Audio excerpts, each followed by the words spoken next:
tal, chicos? Esta semana en el curso de literatura tenemos el tema del romanticismo universal. Estamos en la primera mitad del siglo XIX y bueno, el romanticismo nace en Alemania, pero llega a su máximo esplendor en Francia debido a lo que estaba ocurriendo allí. Recordemos que el romanticismo nace con el llamado Sturm und Drang, que significa tormenta y pasión. Ahora, en Francia llega a su máximo apogeo, ¿por qué? Porque en Francia se dio la llamada Revolución Francesa. En el siglo XVIII Francia fue uno de los países más fuertes. ¿Pero qué es lo que pasó? Ocuparon su puesto otros reyes. Luis XIV llevó su esplendor a Francia, pero Luis XV cayó ya en el despilfarro y con su nieto Luis XVI fue peor, porque fueron jóvenes, tanto él como su esposa, cuando llegaron al trono. ¿Y quién era su esposa? La famosa Madame Déficit, la austríaca María Antonieta, ¿no es cierto? Ahora, estos dos se dedicaron pues a hacer su vida cada uno y a despilfarrar el dinero del pueblo. Los menos beneficiados eran ellos. Les subían más y los impuestos. Cansados de esto, los franceses dieron inicio con la toma de la Bastilla a la Revolución Francesa. Ahora, luego de esto, pues va a pasar un largo periodo donde se van a sublevar, termina con los reyes decapitados e inicia pues el gobierno de terror de Robespierre. Muy bien, ahora es en este contexto donde se va a dar el romanticismo. Recordemos que el romanticismo no habla solamente sobre amor. Existen tres vertientes del romanticismo. El romanticismo sentimental, donde sí nos habla de amor. El romanticismo social, debido a lo que estaba ocurriendo de la Revolución Francesa. Y el romanticismo nacional, el cual busca identificar a la persona pues con su país. Muy bien, ahora, ¿quiénes estaban predominando en ese entonces? Inglaterra y Alemania eran países que estaban bien consolidados política y económicamente. Muy bien, en la característica del romanticismo, primero está el culto al yo, el individualismo, tengo que pensar primero en mí, el subjetivismo, el cual el realismo le critica tiempo después al romanticismo, porque a través del subjetivismo no podemos saber si se está diciendo la verdad. Y tenemos predominio de los sentimientos sobre la razón. ¿No es cierto? Primero tengo que pensar con el corazón, por eso hablamos de individualismo. Y la naturaleza como un tema importante para la inspiración. Muy bien, entre los grandes representantes del romanticismo universal, tenemos primero en Alemania a Friedrich von Schiller con su famosa obra Guillermo Tell, en el cual, como les digo, no solamente nos va a hablar sobre sentimientos. Esta obra, von Schiller, la escribió, bueno, la obra está basada en Suecia. Él jamás en su vida fue a Suecia. Su mejor amigo era Wolfgang Goethe. Goethe sí viajó porque era muy famoso y le contó cómo era todo lo que él había visto. Y Schiller fue tan preciso y tan bueno que todo el mundo pensaba que él había ido a Suecia y había escrito esta obra. A Suecia o Suiza, no recuerdo bien. Ahora, Guillermo Tell nos cuenta sobre un hombre que estaba harto pues de los abusos que hacían contra ellos. Hasta le pusieron un palo en medio de la plaza y el gobernador puso su sombrero y toda la gente que pasaba tenía que hacerle reverencia. Guillermo Tell dijo que él no lo iba a hacer. Y de castigo agarraron a su hijo, lo amarraron a un árbol y le colocaron una manzana en la cabeza. Y le dijeron, lanza la flecha. Si logras acertar en la manzana, te vamos a perdonar y no vas a ir a la cárcel. Guillermo Tell lo hizo. Y le dice, ¿qué tanto miedo tenías? Le dice pues el alguacil, y le dices, si yo fallaba e iría a mi hijo, pues la siguiente flecha estaba destinada a tu corazón. ¿No es cierto? Lo meten preso, es una especie de Robin Hood de ese tiempo. Muy bien, en Francia tenemos a Alejandro Dumas padre y Alejandro Dumas hijo, los dos son escritores, pero el padre escribió obras mejores que el hijo. En Alejandro Dumas padre tenemos los tres mosqueteros, D'Artagnan y esos mosqueteros, ¿no es cierto? Bueno, D'Artagnan en su sueño era entrar pues a ser mosquetero, pero se da cuenta de que todo era un mundo diferente al que él pensaba. Y luego tenemos el Conde de Montecristo, una de sus mejores obras, un hombre que fue engañado por su propio, por su familia política, por su mejor amigo, y fue encerrado en una de las peores prisiones que existían. Logró salir de ese lugar y con una nueva identidad comenzará su venganza. Y Alejandro Dumas hijo con la Dama de las Camelias, la cual es una obra de época, nos cuenta cómo eran las costumbres de ese entonces. Luego tenemos al gran Víctor Hugo en Francia también con Los Miserables. Víctor Hugo es el iniciador del romanticismo en Francia. Ahora, en Estados Unidos tenemos al padre del cuento de terror, al padre de la novela policial, al gran Edgar Allan Poe, con donde todos estos cuentos que conocemos como El gato negro, El corazón delator, El pozo y el péndulo, están dentro de la obra Narraciones extraordinarias. Tenemos en España al último al llamado romántico tardío, Gustavo Adolfo Bécquer, con sus famosas rimas, una obra póstuma. Uno de los grandes representantes y líder del movimiento Sturm und Drang que dio inicio al romanticismo es Johann Wolfgang Goethe. Wolfgang Goethe contó con una fama durante vida, lo cual es bastante peculiar porque en ese tiempo, para que sean famosos, los autores morían primero. Ahora, los conocimientos científicos ayudaron a que creara su obra maestra, la obra más importante de Wolfgang Goethe. Él no solamente se limitó al tema de que sepa letras, ¿no es cierto?, al escribir sus novelas, sino que él sabía bastante de ciencias. Ahora, la contemplación de la naturaleza es importante porque él vincula mucho la naturaleza al hecho del amor, ¿no es cierto?, al que este lugar puede vivir un amor puro, un amor tranquilo, trata de buscar la paz. Por ejemplo, aquí tenemos una obra importante que es representante, esta obra de la vertiente sentimental, que es Las cuitas del joven Werther. Es una novela epistolar. ¿Qué significa esto? Que es una novela escrita en cartas. Ya es una novela bastante peculiar para ese tiempo. Y bueno, como dices el título, cuitas significa desamores, desgracias del joven Werther. Pero como dijimos, su obra maestra es Fausto. Esta obra la escribió casi toda su vida. Género dramático, especie drama, algunos le ponen especie tragedia, la cual está publicada en 2 ocasiones. Hay 2 partes de Fausto. Wolfgang Goethe pensó que no iba a terminar de escribirla, que tal vez se moría antes de publicar su obra, y por eso la publicó por primera vez en 1808. Tiempo después va a publicar en 1832 la segunda parte, se va a publicar la segunda parte de Fausto. Muy bien. Entre los personajes principales vamos a tener a Fausto y Mefistófeles, los cuales participan en las 2 partes de la obra. Fausto es un científico muy reconocido y Mefistófeles es el diablo. En la primera parte tenemos como personajes a Wagner, el cual es un ayudante, Margarita, que es la primera pareja de Fausto, Valentín, el hermano de Margarita, Marta, la tía de Margarita, algunos dicen que era una vecina muy cercana, en otras obras se pronuncia así. Y en la segunda parte de Fausto vamos a tener a Helena como la segunda pareja de Fausto y a Furión como el hijo de Fausto y Helena. Ahora, en la primera parte nos cuenta, la obra inicia sobre un debate entre Dios y el diablo. Están allí diciendo, el diablo, Mefistófeles, le decía a Dios que él había hecho caer a todos, que no había ninguno que lo amase verdaderamente, y Dios le dijo que él tenía un favorito, y ese era Fausto. ¿Por qué? Porque Fausto nunca había pecado en su vida, porque toda su vida se había dedicado a la ciencia nada más, y no había tenido tiempo ni para pecar. Por eso era su persona favorita, se podría llamar, ¿no? Y Mefistófeles le dijo que no había ningún problema, que él podía hacerlo caer. Y Dios le dio permiso para tentar a Fausto. Fausto había investigado absolutamente todo. Y en un momento empezó a tratar de descubrir la alquimia. La alquimia es como magia. Y estaba tan desesperado porque no entendía la alquimia, porque no entendía la magia, porque no había una razón científica, que hasta pensó en el suicidio. Pero se despejó de esto y estaba con su ayudante Wagner y le dice, ¿sabes qué? Vamos a dar una vuelta, venir a una feria a la ciudad. Y salen de allí. Fausto, al rato regresa a su casa y un perrito negro, empieza a seguirlo. Fausto lo permite pues seguirlo. Y cuando llega a su casa, ve que el perro lo ha seguido todo el camino y decide pues hacerlo pasar. Y el perrito está en la sala y de repente el perro se hincha y revienta. Y de los restos del perro nace Mefistófeles. Sale Mefistófeles.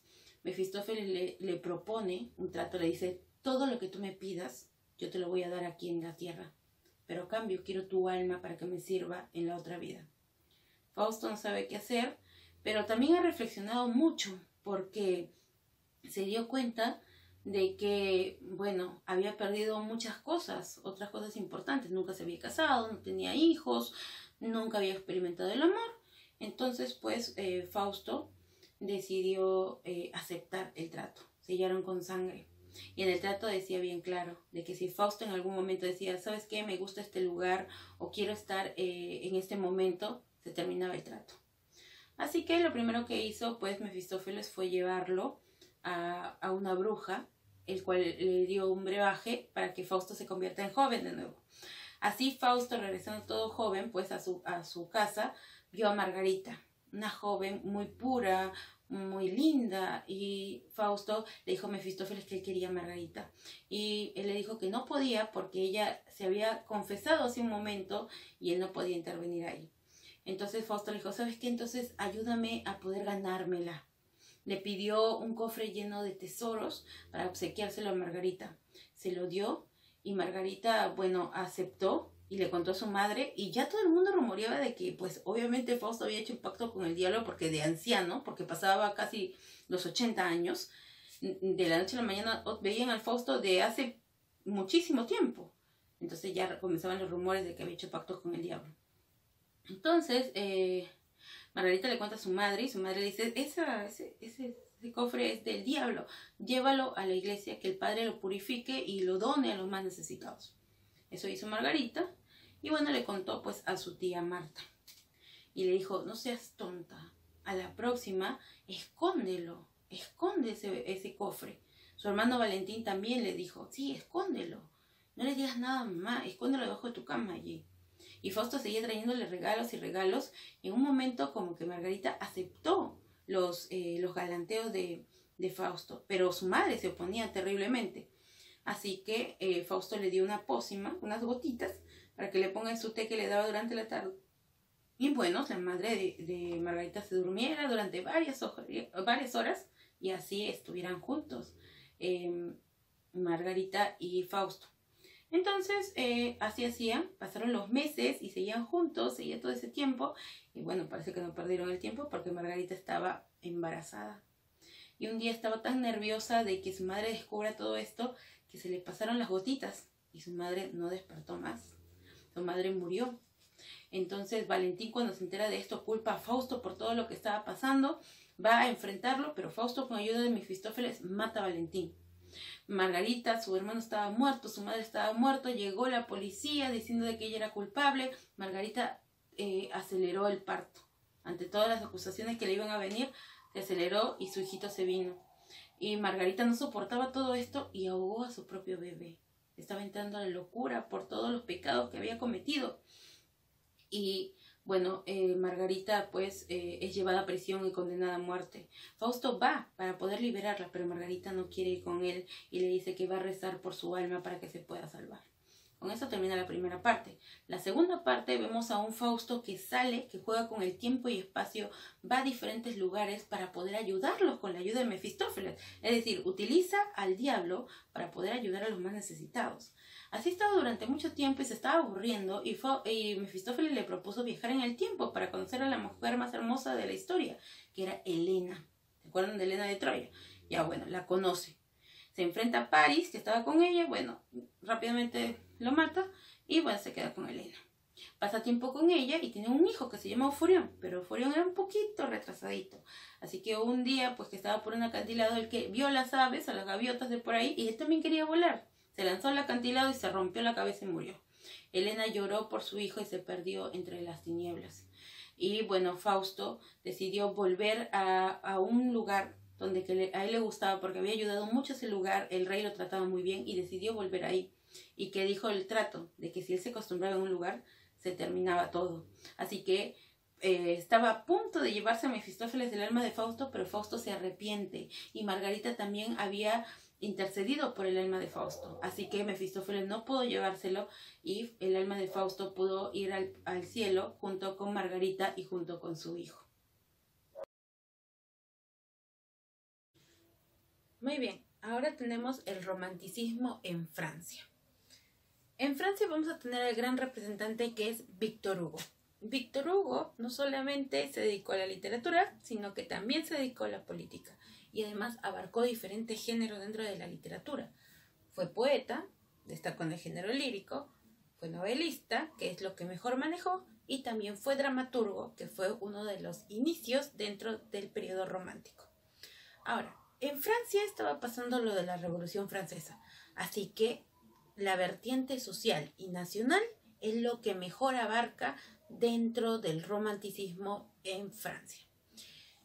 Víctor Hugo es el iniciador del romanticismo en su país con su obra Hernani.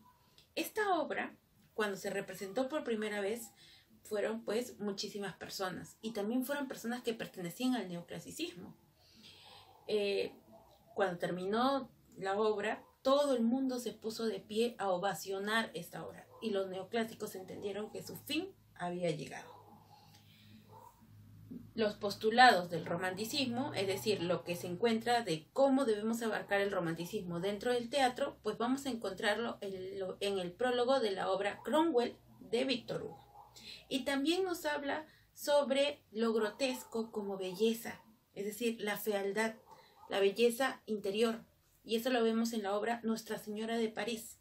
Que bueno, Disney ha hecho que tú lo conozcas como el jorobado de Notre Dame, ¿no es cierto?, con el protagonista Quasimodo, que obviamente lo de Disney es totalmente diferente a la novela. Porque en la novela, el capitán, que supuestamente Esmeralda está enamorada, lo abandona al final, se va con otra mujer, la pobre está a punto de ser asesinada por, gracias al, ¿no es cierto?, al cardenal, que está obsesionada con Esmeralda. Quasimodo logra salvarla, pero lamentablemente mueren calcinados en la catedral. Dice que al final encontraron entre los escombros 2 esqueletos abrazados. Uno de ellos tenía una malformación en la espalda. Y así como muere Quasimodo y Esmeralda. Pero la obra más importante de Víctor Hugo es Los Miserables. Los Miserables está ambientada en la época de la Revolución Francesa. Y tenemos, bueno, pertenece al género narrativo, es una novela. Tenemos como personaje principal a Jean Valjean. Jean Valjean es un hombre que también está siendo quejado por la subida de impuestos que estaban haciendo los reyes. Recordemos que a ellos no les importaba pues el bienestar del pueblo, y le subían los impuestos para poder pagar estas fiestas, ¿no es cierto?, estos desmanes que se daba la gente de la aristocracia. Bueno, Jean Valjean era uno de estos hombres que también había sido afectado por la subida de impuestos, y su familia también. Jean Valjean ya no sabía cómo llevar alimentos a su familia, y es por eso que robó un pedazo de pan. Y por robar un pedazo de pan, lo atraparon, lo condenaron a 5 años de prisión. Aquí te roban un celular y sale a las 2 horas. Al pobre lo condenaron a 5 años de prisión. Ahora, Jean Valjean se ejercitaba mucho dentro de la cárcel y constantemente trataba de escapar. Y es por eso que sus años se habían incrementado de Jean Valjean. Un día logró escapar. Salió a la calle y trató de buscar trabajo, pero la pinta pues que tenía de presidiario, la gente lo rechazaba. Huía de él, lo miraban mal, lo trataban mal, ni siquiera le dejaban explicar por qué es la razón de que él fue a la cárcel. No fue por nada malo. Su familia se moría de hambre y por eso robó un pedazo de pan, o sea, no asesinó a nadie. Y bueno, la gente lo trataba muy mal. En ese momento, Jean Valjean pues parece que se le rompió algo por dentro y decidió odiar al resto del mundo. Un día entró en la iglesia y conoció al obispo Myriel. El obispo Myriel habló con él, le dijo que igual en su camino iba a encontrar gente que lo iba a tratar bien, pero Jean Valjean estaba cerrado totalmente. El obispo lo invitó a su casa y le dijo que tenía que hacer unos mandados, que al rato iba a volver, y lo dejó allí. Jean Valjean, como en ese momento no creía en nadie, robó todo lo que encontró en la casa del obispo y salió de allí. A un par de cuadras, unos policías vieron pues a Jean Valjean con un saco y decidieron apresar. Lo llevaron a la casa del obispo y le preguntaron, disculpe, este hombre lo hemos encontrado con este saco y dice que estuvo en su casa. ¿Todas esas son sus cosas? Y el obispo dice, sí, son mis cosas. Y lo miran ya a Jean Valjean para volver a llevarlo a la cárcel y dice, pero yo le he regalado todo eso. Y es más, ahí ven 2 candelabros más, parece que se olvidó llevarlos. Entonces le estaba dando una segunda oportunidad a Jean Valjean, y Jean Valjean lo comprendió. Así que decidió irse a una provincia lejana para comenzar de nuevo. se hizo un hombre trabajador y logró hacerse con una pequeña riqueza. Y empezó a ayudar a la gente del pueblo, la gente lo quería mucho y tomó un nuevo nombre, el señor Madeleine, para poder tapar su identidad, porque recordemos que él escapó de prisión, no es que haya terminado su condena. Y bueno, en este lugar conoció a una muchacha, Fantine. Fantine era una pobre joven que había sido embarazada por un hombre rico, el cual pues obviamente la rechazó. Cuando se enteró de que estaba embarazada, su familia la botó, la pobre tuvo que valerse como pueda.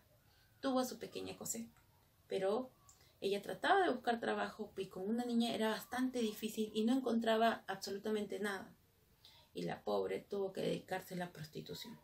Jean Valjean la ayudaba de vez en cuando, hablaba con ella, pero Fantine también estaba muy dolida por todo lo que le había pasado. En ese lugar también conoce a Javert.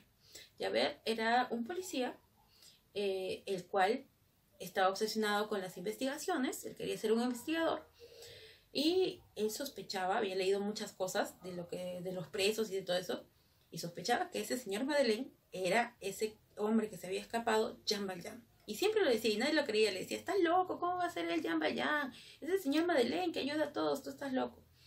Y nadie lo tomaba en cuenta. Pasó el tiempo y Fantine lamentablemente estaba muy enferma, ya ni siquiera podía salir por las noches a trabajar, bueno, lamentablemente en la prostitución. Dejaba a ella su pequeña Cosette con unos familiares y todavía le pagaba para que cuiden, pero estos familiares se aprovechaban de esto y hacían que la pobre Cosette, siendo una niñita, trabajara en su pensión que tenía. Un día pues Fantine cayó ya muy enferma, no podía ni levantarse, así que decidió cortarse el cabello y venderlo para poder conseguir algo de dinero para alimentar a su hija. Es más, se arrancó los dientes para también venderlos.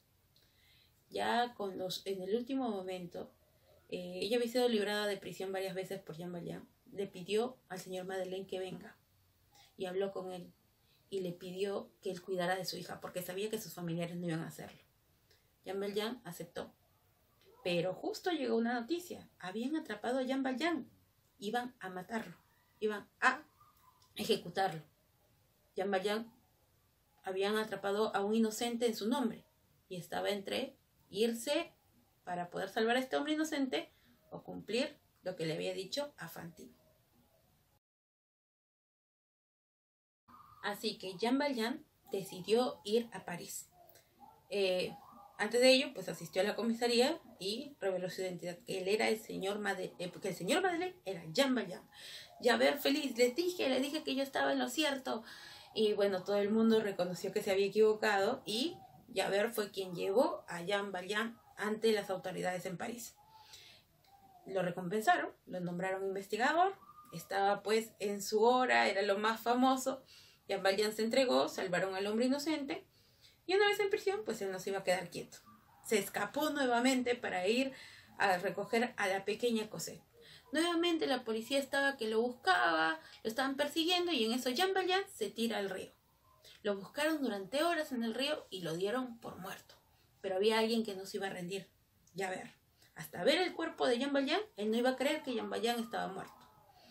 Así que Jean Valjean logró llegar hasta ese pequeño pueblo y se llevó a la pequeña Cosette. Se fueron a vivir a un convento para que no pudieran atraparlos.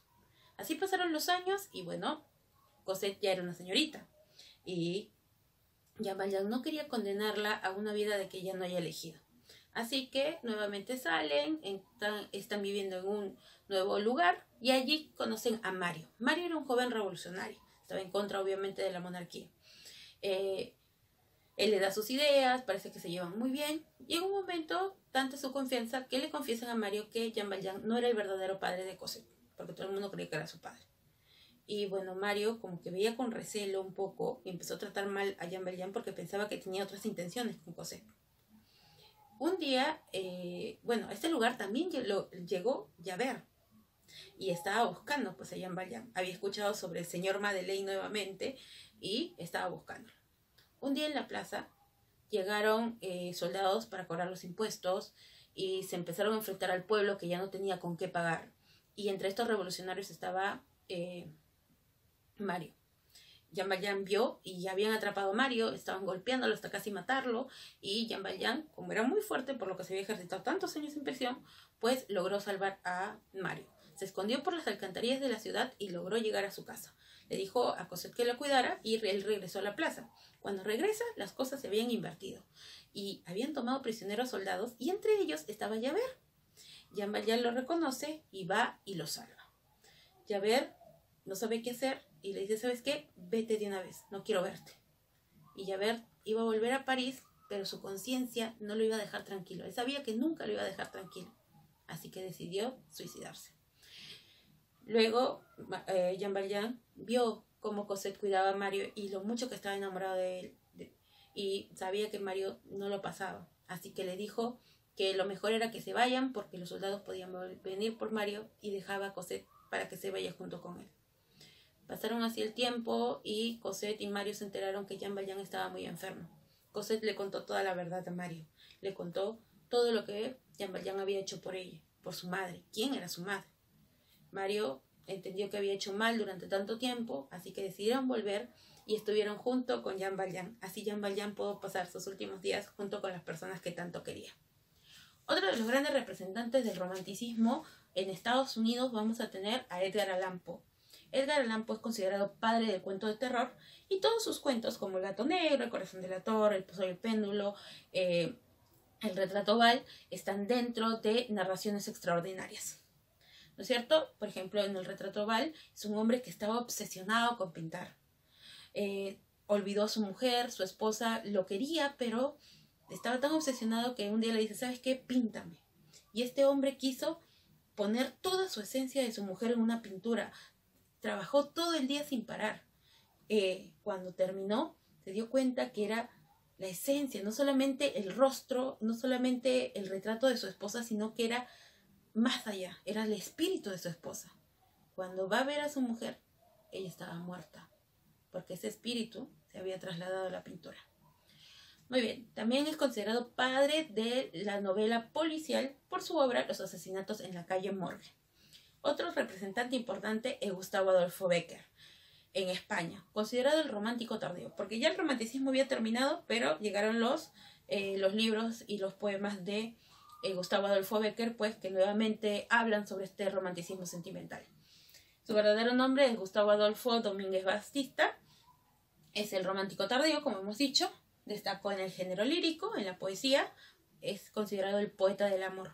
Tiene su obra importante, su poemario Rimas. Es una publicación póstuma, eso quiere decir que una vez que murió, recopilaron todos los poemas y los van a juntar en este libro Rimas. Primero le dieron el nombre del libro de los gorriones, pero luego pasó a Rimas. No tienen título ninguna de ellas, sino que utilizan números romanos. Los temas principales son el amor, el artista, la muerte, la soledad, entre ellos, ¿no? Nos dice, tiene poemas muy cortos y poemas bastante extensos que podemos encontrar cualquier variedad dentro de Rimas, ¿no? Nos dice, por ejemplo, los suspiros son aire y van al aire. Las lágrimas son agua y van al mar. Dime, mujer, cuando el amor se acaba, ¿sabes tú a dónde va? Y eso es pues lo que nos hablan los románticos dentro pues de la primera mitad del siglo XIX. Muy bien, chicos, ahora vamos con nuestras preguntas sobre el tema del romanticismo europeo. Muy bien, yo voy a resolver las preguntas y ustedes hacen lo que es la autoevaluación. Dice la número 1. Novela ligada al interés que en su época tuvo el elemento autobiográfico, presenta la tragedia de una pasión frustrada. Esta es una obra que, bueno, no hablamos, pero es una de las obras importantes que colocan a Johann Wolfgang Goethe como gran representante de la vertiente sentimental, Las cuitas del joven Werther. La seriedad de asumir compromisos y cumplirlos a pesar de todo es el tema de un drama de Víctor Hugo titulado Hernani. Esta obra, ¿no es cierto?, que lo que hace es iniciar el romanticismo en Francia, pues Hernani estaba profundamente enamorado de Doña Sol. Él fue atrapado por el tío de esta mujer, de esta chica, que, quería casarse con ella. Fue atrapado por él y la chica fue raptada por Carlos I, que iba a convertirse en el rey de España. Entonces le ruega que lo deje ir. Y él le dice, no, si yo te dejo ir, tú seguro te vas a escapar con ella. Y le dice, te prometo que no lo voy a hacer, te doy mi palabra, lo que quieras. Yo no quiero tu palabra, quiero tu vida. Le dice así. Y le dice, está bien, yo te la doy, pero déjame ir a rescatarla. Y bueno, el tío decide pues soltar a Hernani. Él logra salir, logra atrapar a Carlos I, lucha con él y justo le llega la noticia a Carlos I que se va a convertir en rey de España. Así que él borra cassette y dice, estas son tonterías de cualquier mozo, yo ahora voy a ser rey. ¿Sabes qué? Para que todo quede saldado, es más, yo les doy mi bendición y cásense. Y el propio, ahora rey de España, casa pues a Hernani con esta chica que tanto amaba. Ellos van al castillo de Hernani para pasar su noche de bodas y justo ahí, cuando están en la habitación, escucha el sonido de un cuerno. Y ese era el trato. El tío de la chica le pidió cambio de soltarlo su vida. Si él escuchaba el sonido del cuerno, tenía que darle su vida. Hernani, al escucharlo, tiene que cumplir su palabra. Así que saca un pequeño veneno que traía y se mata, se suicida. La chica pues no iba a soportar vivir sin el amor de su vida y también se suicida. El tío llega y encuentra a los dos desafortunados amantes allí muertos. Así que él también decide suicidarse. Muy bien. Una característica propia del romanticismo, ¿cuál es? Bueno, aquí no se nota, perdón, y sería lo que es el individualismo. La alternativa es la E, el individualismo, ¿no? ¿Qué personaje de los siguientes representa al hombre moderno que aspira a los más altos ideales de la felicidad? Esa sí es la obra Fausto, ¿no? De lo que hablamos. Fausto es este científico, ¿no es cierto?, que aspira a ir más allá, que estaba a punto de matarse porque no podía resolver lo que era la alquimia, que en otras palabras era la magia. El autor de Boda entre el cielo e infierno es William Blake. Es un poeta que pertenece al romanticismo, un romanticismo oscuro de Estados Unidos. ¿Cuál es un personaje de la novela Los Miserables? A ver, Javert es el policía, Fantine, la pobre muchacha, ¿no?, que muere al final, los Thénardier, que son la familia de Fantine, los Beaumont Boys, que son unos amigos. El que no pertenece es Claude Frollo. Él es el cardenal que siempre estuvo persiguiendo a Esmeralda en la obra Nuestra Señora de París. Muy bien, maestro del terror e iniciador del relato policial. Ese era Edgar Allan Poe. Tradujo la narrativa básica de Edgar Allan Poe. Él admiraba muchísimo los cuentos de terror de Edgar Allan Poe y se va a convertir también en quien considera un poeta oscuro, parte de los poetas malditos, es más, líder de los poetas malditos, Charles Baudelaire. Bueno, y dice Baudelaire, decía Baudelaire, y se pronuncia Baudelaire. En el cuento Los crímenes de la calle Morgue se aprecian los tópicos del relato. Esta novela coloca como padre de la novela policial a Edgar Allan Poe. Muy bien. Tenemos la 10, ya salió. Cuando el romántico no confía en la razón y se preocupa por la percepción de la fuerza sobrenatural, se dice que la característica es la libertad que se refleja. Recordemos que los románticos buscan este aspecto de la libertad. Muy bien. ¿Qué es lo que ustedes van a hacer? Primero, transcribir obviamente en el cuaderno la parte teórica y en el libro lo que ya se ha resuelto. De tarea, en el libro está la autoevaluación, que está en la página 104 a la 105. En el cuaderno, ¿qué tiene de tarea? La pregunta ensayo, que es la página 103. De la pregunta ensayo mínimo tienen que ser 5 líneas. Lo que van a hacer otra de las tareas es analizar los cuentos El corazón delator y El pozo y el péndulo de Edgar Allan Poe. Sus cuentos son bien cortos de Edgar Allan Poe, que llegan a lo máximo 5 hojas, 5 caras, ni siquiera hojas, 5 caras. Ya, van a analizar estos dos cuentos, El corazón delator y El pozo y el péndulo de Edgar Allan Poe. Ahora, ¿qué significa analizar? Me van a colocar los personajes, pero no quiero que diga personajes como Rubén, gato, no. O sea, ¿qué papel juegan? Rubén, protagonista, ¿qué le sucede esto? El gato, tal, esto. Ya, así. No solamente quiero los nombres. El ambiente, es decir, el contexto en el que se mueve la situación, la acción que se está desencadenando, qué está pasando, y una pequeña crítica de, bueno, ya, 4 líneas, mínimo, 4 líneas, sobre cómo ustedes aprecian, qué encuentra, qué temática, qué recursos ven en estos dos cuentos. Muy bien.